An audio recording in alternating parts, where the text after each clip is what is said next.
गोसोम गोफा माबा माबि एमजे थेमजे बेफोरखौ बाद होथ'दो रायजोफोर। आरो जन खारजि बिथाङाबो रुवाथि माखासेफोरनो माबा रिप्लाइ होआ माया अर जोंलायनाय नुदां कमेन्ट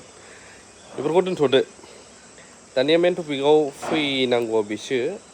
दुलाराय बर' फरायसा आफादनिफ्राय बिटिआर एकर्डखौहाय इमप्लिमेन्ट खालामजोबनो दाबि धरना लादोंमोन।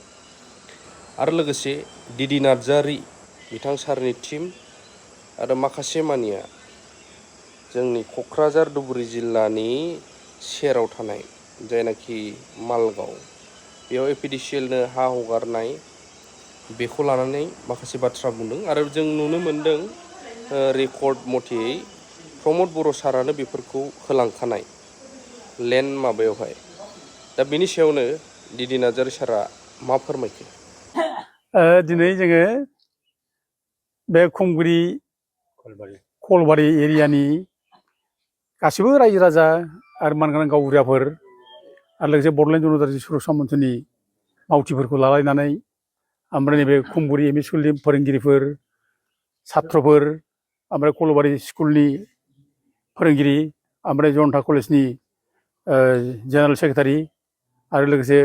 बिनि मावफारिया फरायसा लोगोफोर बिसोर ज' जालायनानै जों दिनै मिटिं लिंनाय जाबाय। मिटिं लिंनायनि खार'ना बेनो जे नैबे जोंनि खुंगुरि कलबारि जायगायाव जायनाखि दाउनि फार्म खुलिदों बे दाउनि फार्मा बिराद गाज्रि गन्ध जायो, बिराद मोनामो, बिराद पलिउसन जाबाय बियो, मोनामनायजों थानो हालिया। दा बे मोनामनायनि थाखायनो दिनै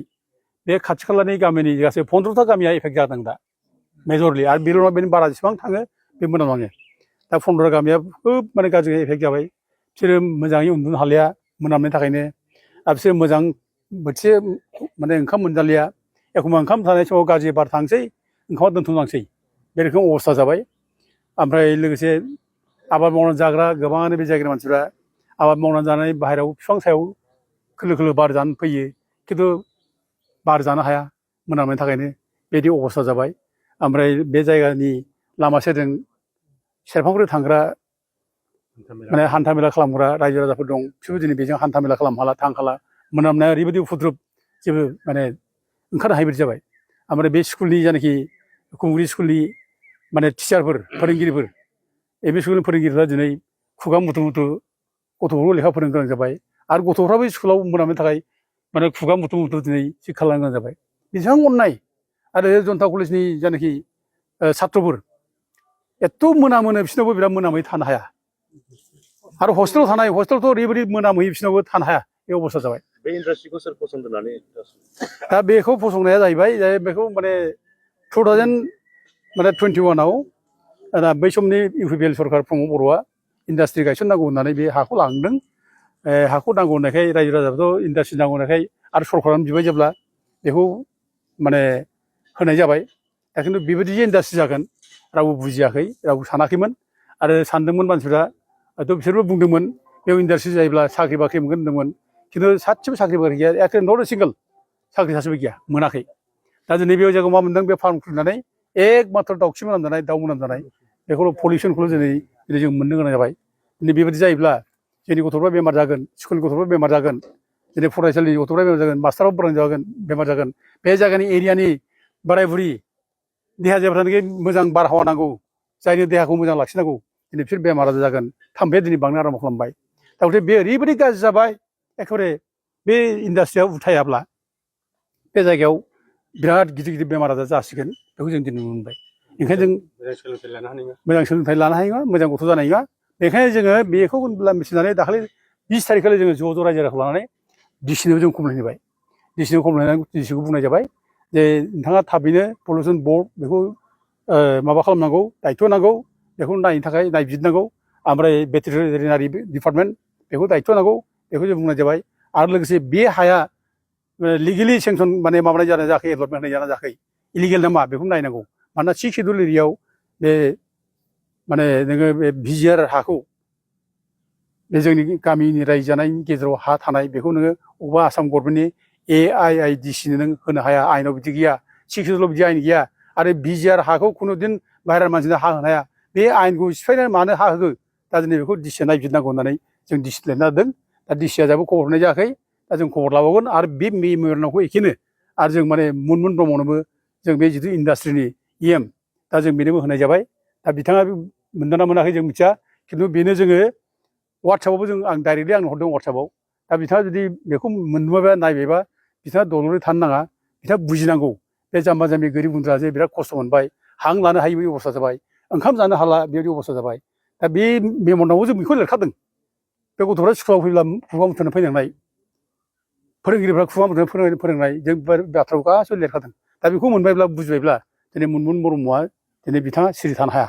खबर लाफैनांगौ खबर लानानै इमिडियेट मा जादों बेखौ तदन्त खालामनानै बे दाउ फार्मखौ उथायनांगौ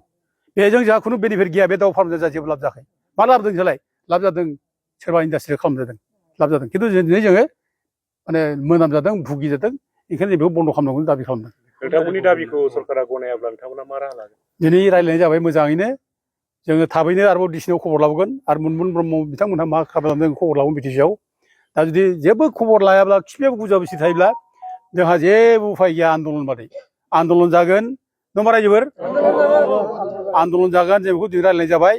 ओमफ्राय दिनै रायज्लायनायाव बयबो स्कुलनि गथ'फोर ओंखारगोन ओमफ्राय जनता कलेजनि GS बेबो दिनै फैदोंमोन बिसोरबो बुंलांबाय आन्दलन जाबा जोंखौल' खबर जों गासिबो ओंखारजोबगोन जोंनि फरायसुलि ओंखारजोबगोन बे बाथ्राखौ बुंलांबाय गथे गोब्राब मोनसे आन्दलन जागोन जों बेखौ बुंनाय जाबाय आरो बे आन्दलन जायोबा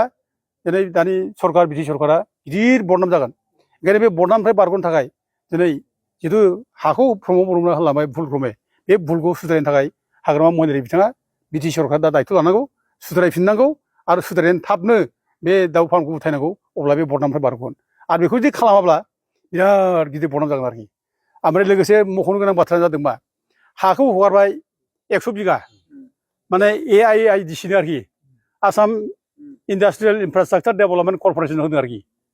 बेनो होदों दा खिन्थु मा जाबावखो आरोबाव AIIDCआ बे जोंनि हाखौ लानानै दानिया उल्था मोनसे एग्रिमेन्ट खालामबाय दानिया बेंगलनि दिनहाटानि आरोखि बे जाबाय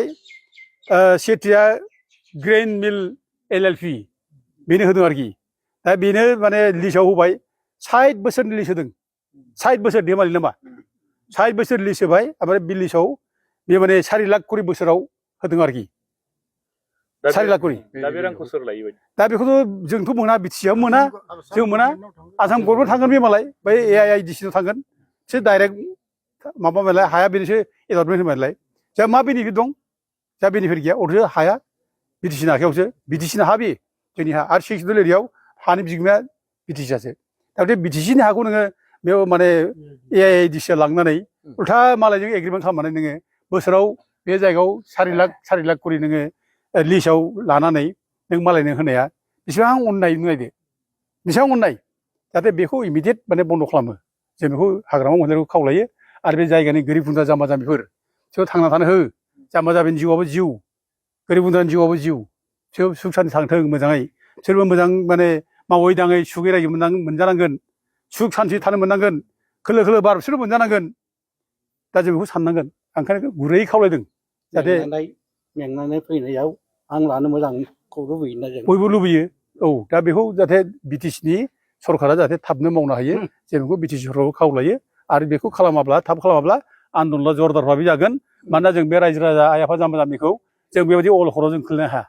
बे गिलु बालु मोनामनाय थानो हायि मोनामनाय बे जायगायाव जों बिदि जायगायाव जों बिसोर दोननानै जों सुख सान्थि जों खुनुदिन उपभग खालामनो हाया आरो मानबता बेखौ थोना मानसिनि सेन्सआ बेखौ थोना बे मानसिनि मानबताव गोलैया बे नों माइ एफा गुवार एरियानि रायजो राजाखौ नोङो मोनसे दाउ फार्म खालामनायनि नामाव नोङो इन्डास्ट्रि खालामनायनि नामाव नोङो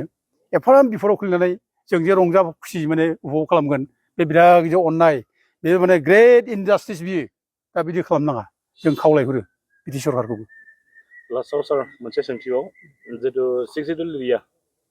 दा बेवहाय सिगांबो बहुत बेफोरबायदिनो इन्डास्ट्रि फसंनायखौ लानानै गोबां धरना हाबाफारिबो गोबां जायगाफ्राव लाबाय दा 6 सिडुल एरियायाव गुबुन जायगानिफ्राय इन्डास्ट्रि खालामफैनाय बे दा ओरैहाय जितु सोलिगासिनो दङ दा बिनि बिखौ हिसाबै दाब दाब जायगायाव बेफोरबायदि दा नाजागासिनो दं गभर्नमेन्टआ पाब्लिकफोरखौ बबेबा सोरनिबा रायजोनि हाखौनो लानो नागिरनाय दा बिनि बेलायाव नोंथाङा मा बुंबावनो सानो दा बे माने बिटिसिनि हाखौ जोङो माने इन्डास्ट्रि खुलिनो नागिरदोंब्ला बिटिसिआ गावसोरनो प्रजेक्टखौ खालामना दोन आरो बेबो उइदाउट एफेक्टिं दा माने ट्राइबेल पिपुल्स लेन्ड ट्राइबेल मानसिफोरनि आरो बे एब्रजिन मानसिफोरनि हानि खुनु एफेक्ट जायाजासे खुनु लस जायाजासे अबेबा जायगायाव माने मोनसे बेनिफिसियारि मोनसे इन्डास्ट्रि खालामनोबा बिटिसिआ खालाम जोंहा बेयाव बुंनांगौ बाथ्रा गैया बे बेनिफिट जाथों रायजो राजा उपकार जाथों बे खिन्थु नोङो बे हाखौ अबेबा मालायनि हगारनानै सोरनिबा हरनानै बेयाव नोङो रायजो राजाखौ खस्थ' दोननाय बे जानो हाया बिटिसि सिक्सडुलाव बेखौ एलाव खालामाखै दा दिनै सोरबा अबेबा इपिडिसिएलनि हा हगारनानै